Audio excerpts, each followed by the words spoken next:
Hi hello నమస్తే ఆదాబ్. మేము ఈరోజు బయటకి వెళ్ళాలనుకుంటున్నాము. అందుకే వీడు తొందరగా రెడీ అయిపోయేసి ఇలా వెయిట్ చేస్తున్నాడు. ఇంతకీ మేము ఎక్కడికి వెళ్తున్నామో చివరిలో చెప్తాను. ఇది PS4 రెస్టారెంట్ నుంచి తెచ్చిన ఇడ్లీ పొడి. మరి దోశకి ఎందుకు వాడుతున్నావు అంటే అలా వాడేసుకుంటాం అంతే. టేస్ట్ బాగుండాలి కానీ వాళ్ళు కూడా వాడారు.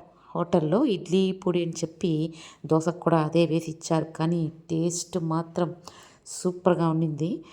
ఆ రెస్టారెంట్లో వాళ్ళు నెయ్యి కుంభాలుగా పోసారు.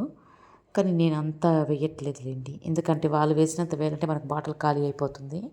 సో కొద్దిగా నెయ్యి ఈ పొడి చిక్కగా వేసి దోరగా కాల్చుకొని అలా దోశని వేడి వేడి దోశని తుంచి తినాలి.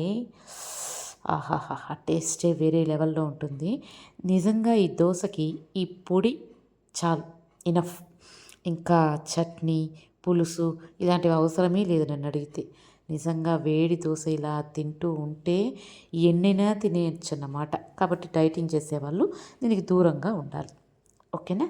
ఇక నేను నిజంగానే చెప్తున్నాను, మీరు ఓవర్ యాక్షన్ ఒక్కోపక్కండి.